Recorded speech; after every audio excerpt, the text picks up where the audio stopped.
Please join me in Gassho. If, when I attain Buddhahood, the sentient beings of the 10 quarters, with sincere mind entrusting themselves, aspire to be born in my land, and saying my name perhaps even 10 times should not be born there, may I not attain the supreme enlightenment. Excluded are those who commit the 5 grave offenses and those who slander the right Dharma. Nam-man-dats, nam-man-dats, nam-man-dats, nam-man-dats, nam-man-dats.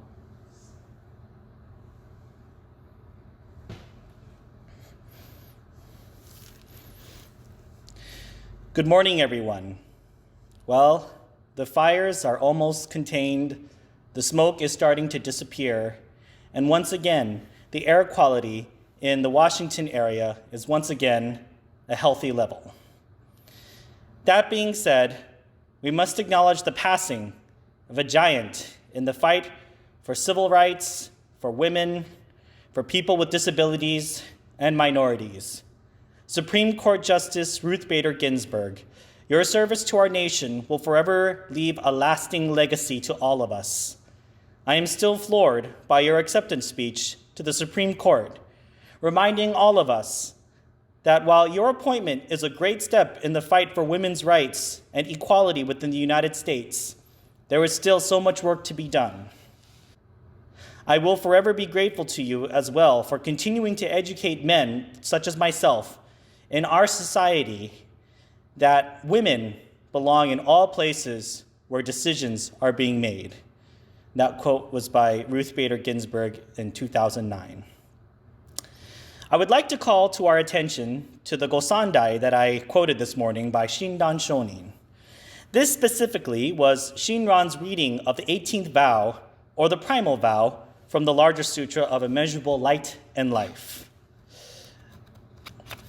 One of the reasons why our sect of Buddhism became so popular amongst the people of Japan, and possibly here in the United States as well, is because of its universal acceptance to the Pure Land and the idea that Amida embraces all sentient beings without discrimination. Yes, there is an exclusion clause that is mentioned in the 18th vow, and I promise to address that in just a minute. Ultimately, though, Amida accepts all beings to the Pure Land and to the realm of enlightenment without any discriminating factors. Nothing in the primal vow makes any stipulation to race, sexual orientation, gender identity, though there is a vow that does address the birth of women into the Pure Land, which is a talk that I will bring up on another day, or even good and evil. On a practical level, what Shinran has been telling us this entire time is that the working of Amida Buddha benefits all of us, even in this life. What this means is that even those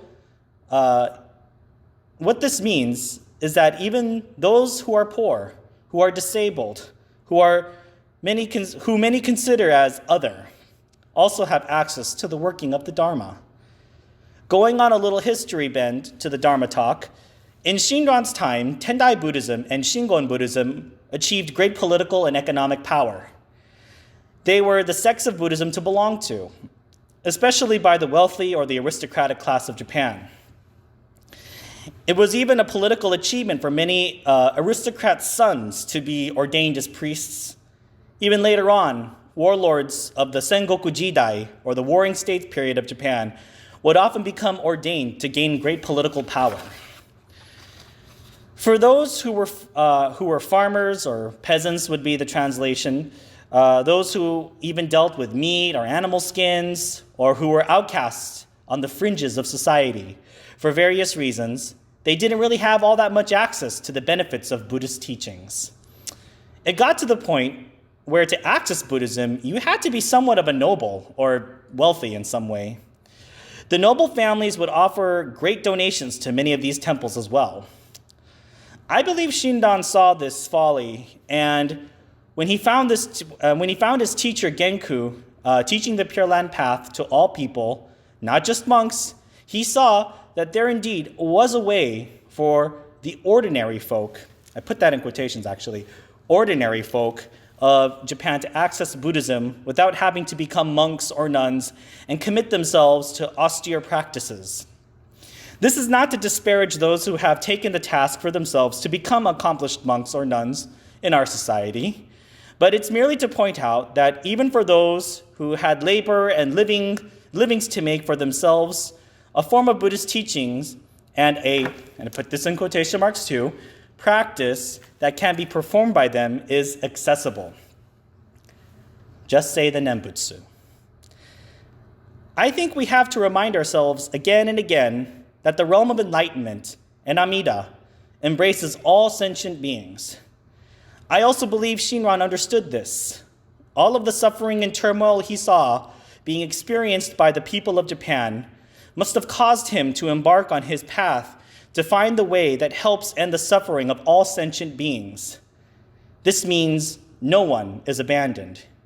Even for those whose society at the time deemed unworthy of being part of society, Amida embraces them too.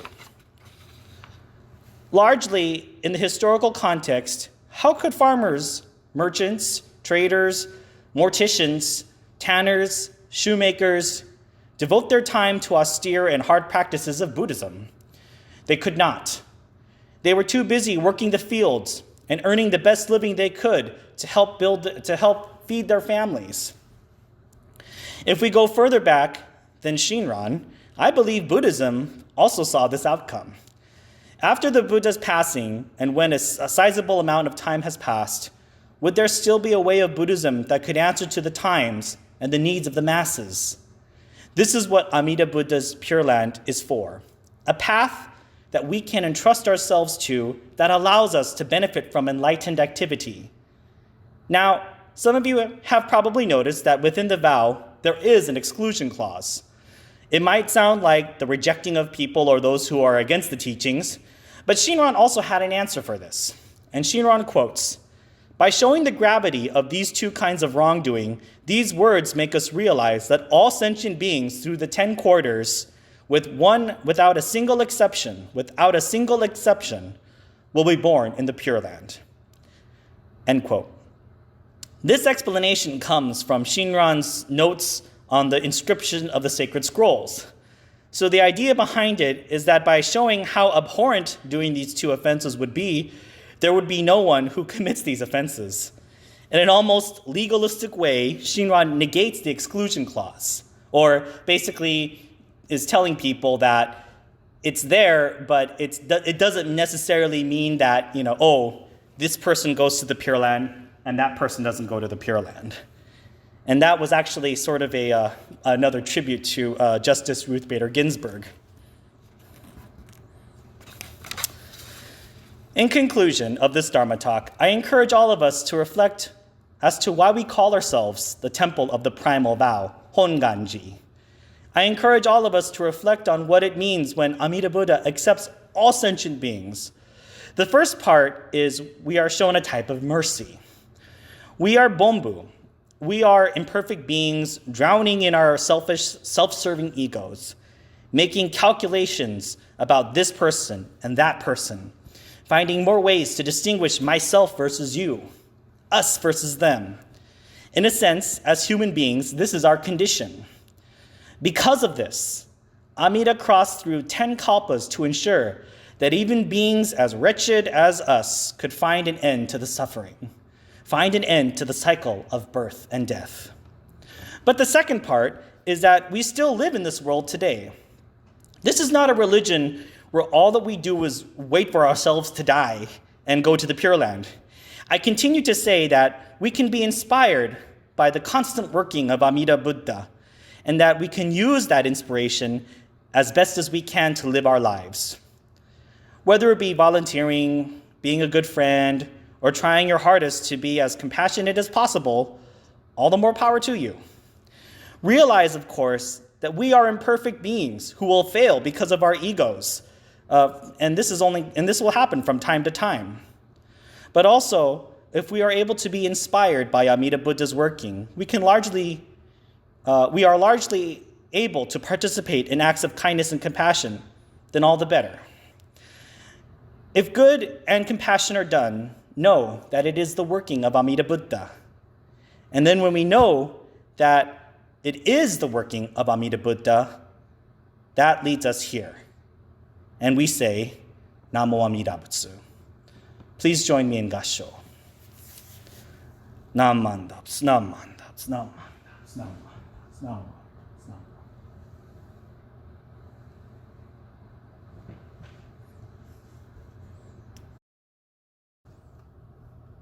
To conclude today's service, I would like to read Nenryo Shonin's Gobunsho, Shonin Nichiryusho, or the letter on the teaching of Shindan Shonin. Shindan Shonin taught that the essence of Jodo Shinshu is Shinjin. The reason is that by abandoning all other practices and completely entrusting ourselves in Amida Buddha, our spiritual rebirth is assured by Amida through the inconceivable power of the primal vow. This is known as entering the ranks of the truly assured at the very moment of Shinjin. Thereafter, all utterances of the Nembutsu should be understood only as expressions of gratitude for Amida's assurance of our spiritual rebirth. With reverence, I remain. And now I would like to read Shonin Nichiryusho in Japanese.